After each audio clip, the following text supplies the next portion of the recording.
Tonight on The Best Times, you'll see that not all medicine comes in a bottle. We'll examine a unique acute care for seniors facility. You'll meet a Stax legend, and you'll find out how to live with arthritis.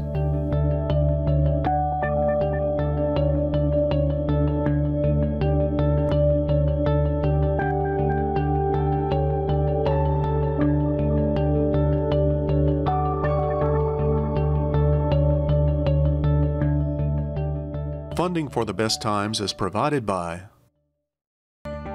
Since 1988, the H.W. Durham Foundation has been focused on aging issues, providing grants to programs like The Best Times to enrich and improve the quality of life for our older citizens. The Best Times is the only monthly news magazine exclusively for the age 50-plus reader. Your copy is free at over 200 locations, with important stories and news you don't want to miss. The Best Times is always the best. Trezevant, a life care community, a celebration of life. The responsible decision for your well-being now and in the long term. And being responsible has never been such a hoot. TrezevantManor.org.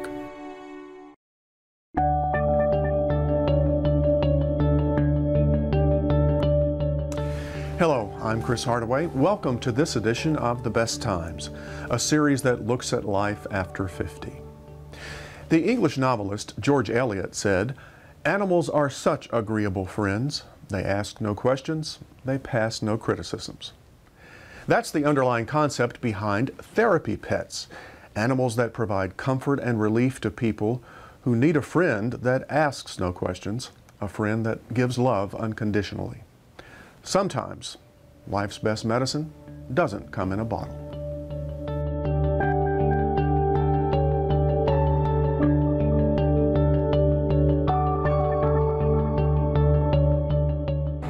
Today, the residents at Paige Robbins Adult Daycare Center have a very special visitor. Her name is Pearl, and she's one of only a dozen or so therapy llamas in the country. When the llama comes in, it evokes a memory that they might not have thought about for a long, long time. So that's probably one of the most enjoyable parts to me. It gets individuals thinking about something perhaps they've not thought about in a long time. Give them something very pleasant to think about. Giving people something pleasant to think about and putting smiles on faces is what Mid-South Therapy Dogs and Friends is all about. This 12-year-old, nonprofit, all-volunteer organization brings animals and their handlers into hospitals, schools, and facilities like Paige Robbins. Therapy work is based upon the fact that when a therapy animal enters the room, the energy changes. We saw that today. And it doesn't matter if you're old or you're young, they bring a smile to your face, always. The concept that animals could somehow be furry physicians is a relatively new idea. In 1977, two veterinarians and a psychiatrist formed the Delta Society, now called Pet Partners, based solely on empirical data from observing pet and patient interactions. Their scientific research proved that animals can have identifiable physical and emotional impacts on humans, which produce positive benefits. The people that interact with animals, it's been shown that their heart rate drops, their blood pressure drops. The animals are just not judgmental at all, and so it's that unconditional love that they provide during their visit that just makes somebody have a smile on their face. With the ability to lower blood pressure, reduce stress, and stimulate the release of endorphins that make people feel good, therapy animals have established their value with the medical community. In fact, doctors even write prescriptions for them. We had a dog and handler that over at Transplant, a doctor requested and wrote a prescription to have a therapy dog come visit a 16-year-old girl who was waiting for a transplant. Both of her parents were deceased and she lived with her grandparents. And this handler and dog visited for about 18 months. In addition to Pearl and a miniature donkey named Nestle, Mid-South Therapy Dogs and Friends has about 45 teams, mostly dogs, that serve a wide range of facilities throughout the area. Animals and their handlers are required to go through a training period lasting an average of 6 months. Basic obedience skills are mandatory, and special emphasis is given to interacting with large groups and dealing with foreign environments, such as hospitals. After training is complete, animals and handlers must pass an evaluation before being certified to work as therapy teams. It's a considerable investment of time and money on the part of the animals and their owners, but the rewards are worth it. I know of no other organization that meets as many needs with one vehicle as therapy work does with animals. It brings a piece of normal when she walks through the door. I think in a lot of medical situations, that's what we see that is so beneficial. They're in such a sterile environment and they're being poked and prodded all day long, facing challenges I'll never understand. But when I walk through the door with Bear, all of a sudden a piece of normal world has walked in, and they forget where they are and they jump down and they throw their arms around her neck, and for a minute they're a normal child back home with their own pet. I think people love to share their animal. I think they love to give back and to share the joy that their animal has given them, and it just brings smiles to them to be able to walk into a facility like today at Page Robbins and be able to see the impact that their animal has on people. The impact of therapy animals at Page Robbins is so positive that its executive director has a 1-year-old puppy named Daisy in training to become a regular visitor to the center's clients. When a client becomes anxious or when somebody needs an extra little bit of something that a puzzle or a song just can't convey, that there's something for them to be responsible for, to interact with other than a person. Sometimes they need that break with, and that an animal can provide. Animals are non-judgmental. They don't care if they've told the same story over and over, and so it works well to have a pet here. So we got Daisy just for that purpose, to be able to do that. It's easy to see the smiles on faces and understand what people get from a visit by the therapy animal, but what about the animals themselves? I think they sense their need to be useful. I think they know that they're providing something very special. They have a job to do, and it's a very important job. And if it's for them to lie on the bed of somebody that is in hospice, they'll lie there gently. If it's going to a grief camp and with a group of little girls and they're all wound up, then it's playing with a dog with a ball that's got high activity. So they each have a special job to do, and each of them is different. Anyone who has ever owned a pet of any kind has experienced the invisible bond that exists between animals and humans. Medical science may be able to quantify this interaction by measuring blood pressure and stress levels, but it will never be able to measure the value of the smiles, the memories, and the way soft fur feels on the palm of your hand. They call them our furry physicians, and it really doesn't matter if it's a llama, a dog, or the miniature donkey. They're all providing a distraction during a really difficult time, times that are filled with sadness and pain, and they just add so much more. And it's that unconditional love, I think, that the animals really provide, and it's what the doctor ordered. And that's sort of why we like our motto of not all medicine comes in a bottle, because as we saw here today, that's exactly what it was.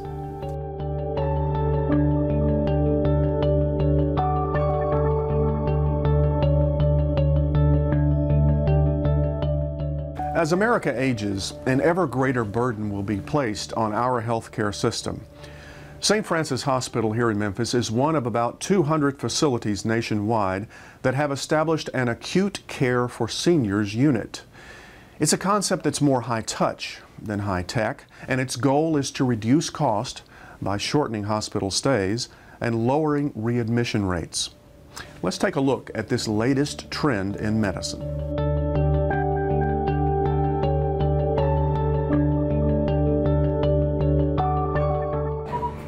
The 10th floor at St. Francis looks like any busy unit at a modern hospital. Again, it doesn't sound Doctors like much, make their but it's a rounds. difference in just sort of. Nurses monitor their patients.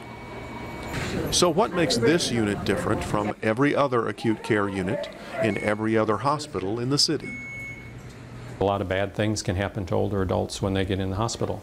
They may be more likely to become immobile. They're at risk of infections. They're at risk for skin breakdown. They're at risk for getting malnourished even in a short period of time. A unit like this works on trying to minimize and reduce the risk of those complications of being in the hospital.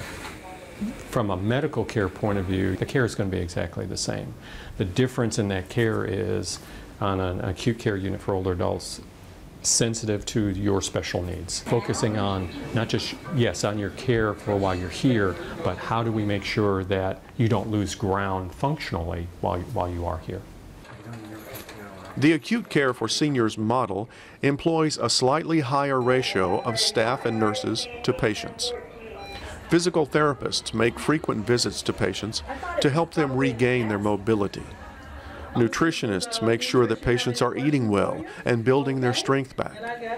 It's a hands-on approach that treats the whole patient. In fact, the only nod to technology are the cameras mounted in each room that are monitored constantly at the nurses' station.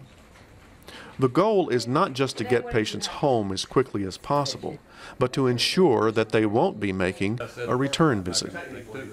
Is the place where the person is going to go after discharge, be it home or assisted living or a skilled nursing facility, the right place to go? If a person keeps on coming in to the hospital 3 times, it may not be because of their illness, it may be because when they go home, the support isn't there, and that's not the right place. So yes, it is a heightened awareness of yeah, we want to get you better, but we want to make sure you stay better, and where are you going? Is that the best place? So yes, it is more intense from everybody, from the nurses, the therapists, the social workers, the discharge planners, the physicians. Everybody's involved, and it is a heightened awareness. This team approach toward caring for older patients pays dividends beyond curing illnesses. A multi-year research study by the University of California, San Francisco followed over 1,600 patients in acute care for elderly programs. The results showed average hospital stays were shortened significantly, resulting in lower hospital costs to the tune of almost $1,000 per patient. The study concluded that implementing these acute care programs nationwide could result in Medicare savings of $6 billion a year. What's going on right now in Congress and Washington, we're talking about budgets, we're talking about Medicare cutbacks, and my opinion is before we start talking about cutting services, let's start talking about better delivery systems. Let's make sure that what we do is more appropriate, and that you can save a lot of money by not doing inappropriate things or doing more appropriate care, and then keeping people out of hospitals and not sort of a circular door. I think that's important. Currently, older Americans account for over 1/3 of all hospital admissions and approximately half of all hospital charges. As America ages, those numbers will increase, and so will the need for more hospitals to adopt better healthcare delivery methods like the Acute Care for Seniors unit at St. Francis. Anything that helps us use our resources wisely is a good thing for the whole population of older adults from a healthcare point of view.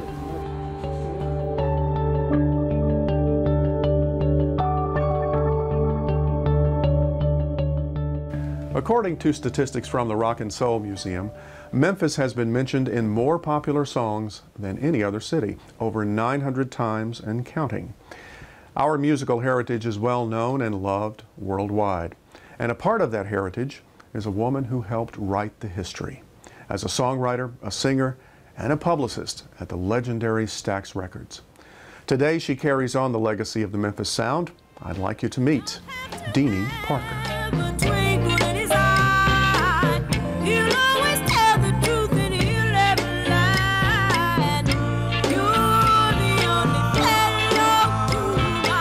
Otis Redding, Booker T and the MGs and the Marquis, Rufus and Carla Thomas, Johnny Taylor, Albert King, the Staple Singers, all these people were my family. In 1963, a high school student named Deanie Parker won a contest that earned her an audition at Stax Records. I wanted to emulate Carla Thomas's career because she was the high school star, and I thought, well, if she can do it, perhaps I can do it as well. My biggest hit was My Imaginary Guy. It was a regional success, in part because our families bought a lot of records. You know, I didn't have the talent, I didn't think. I never thought that I was a great singer. And I had an opportunity to learn how to write. I was a mediocre writer. And so I thought, gee, I better get some formal education in something that I can do and bring some value to Stax Records. And that is precisely what I set out to do. Deanie became Stax Records' first head of publicity and artist relations. With on-the-job training and the encouragement of Stax's owners, Jim Stewart and Estelle Axton, Deanie became an integral part of the Stax music family. Stax Records was a very, very exciting place to be, especially for a youngster. And all of us were youngsters, and that, I think, contributed to the fun and the excitement that we all experienced, that we enjoyed. And of course, we thought that the sky was the limit, and we were very naive, and we thought we could do anything, and we almost did. The music, the Memphis sound, was a product of diversity. Black and white, young and old, urban and rural.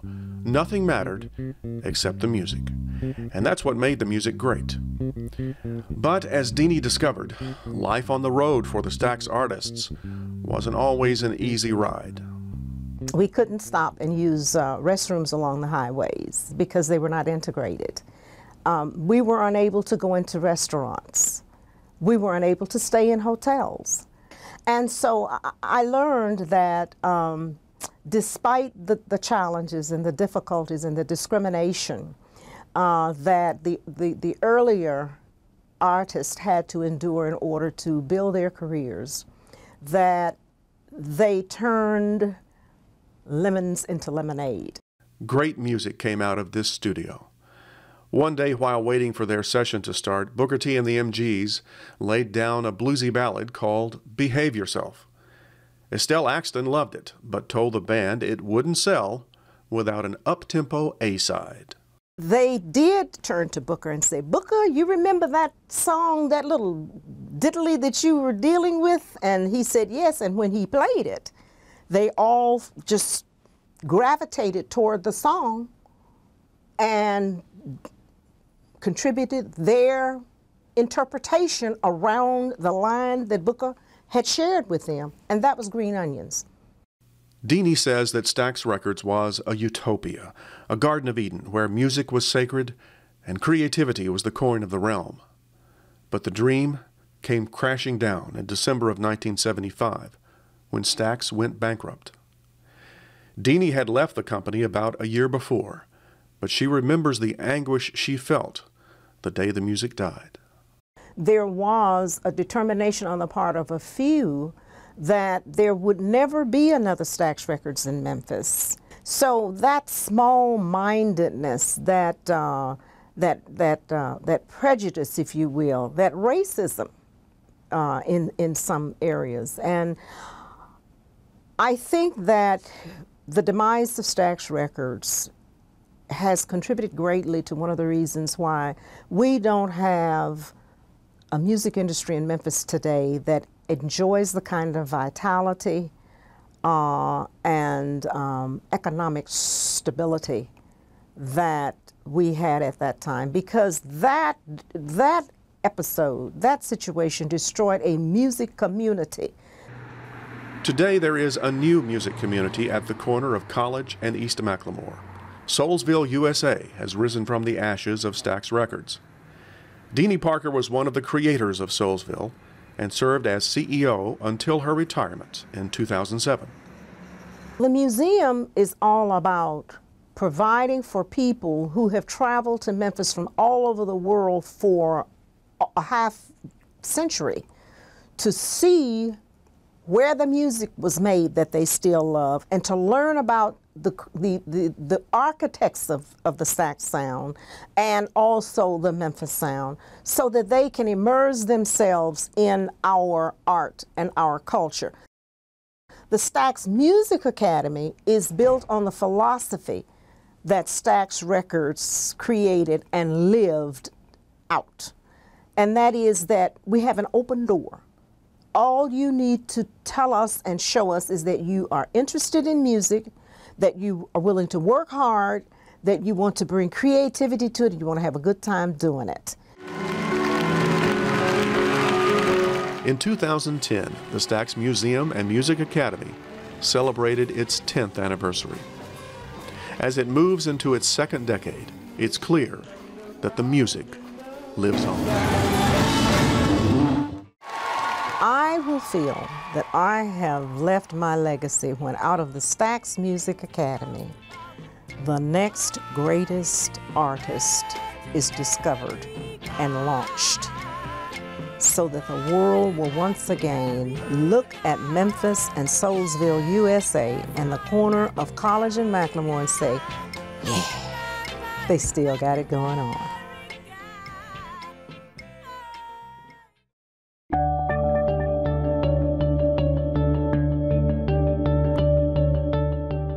One out of every 5 adults in America has some form of arthritis. It's a disease that is second only to heart disease as the cause of work disability and costs this country over $128 billion a year. Age is one of the risk factors, which means many of us will be living with arthritis.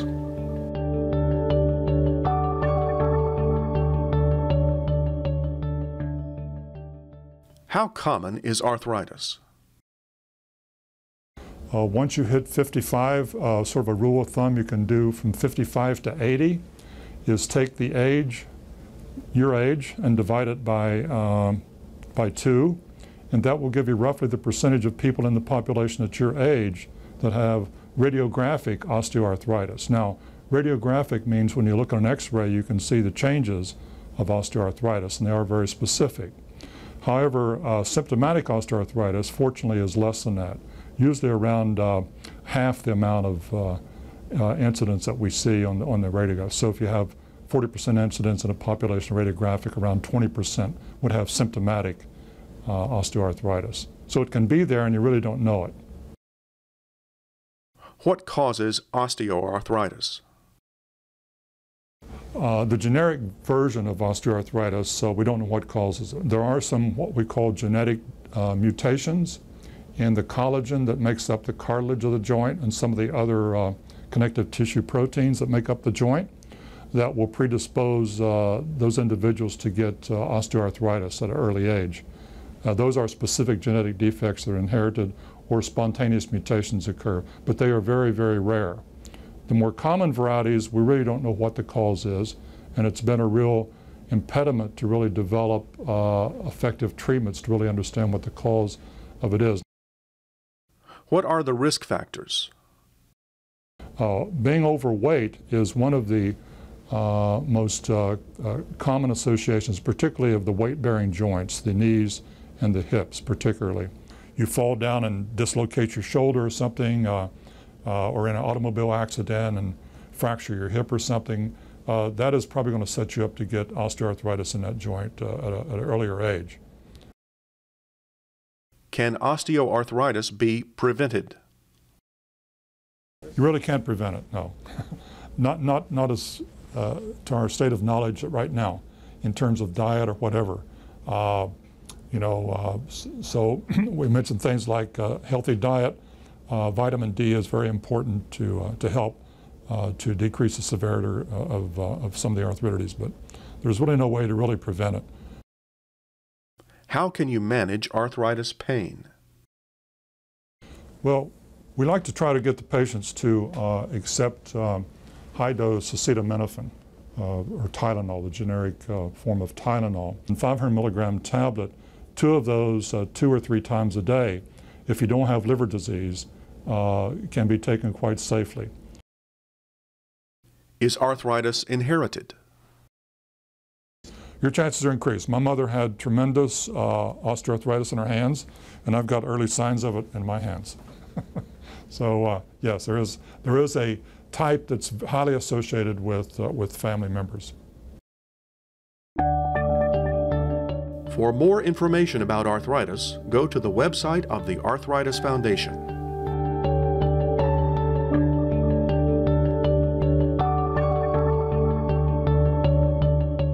Want more information about life after 50? Go to our website, wkno.org/besttimes. And while you're online, click over to Next Avenue, PBS's website where grown-ups keep growing. Thanks for watching. I'm Chris Hardaway. Good night. Funding for the Best Times is provided by Trezevant, a life care community, a celebration of life. The responsible decision for your well-being now and in the long term. And being responsible has never been such a hoot. TrezevantManor.org. The Best Times is the only monthly news magazine exclusively for the age 50-plus reader. Your copy is free at over 200 locations, with important stories and news you don't want to miss. The Best Times is always the best. Since 1988, the H.W. Durham Foundation has been focused on aging issues, providing grants to programs like The Best Times to enrich and improve the quality of life for our older citizens.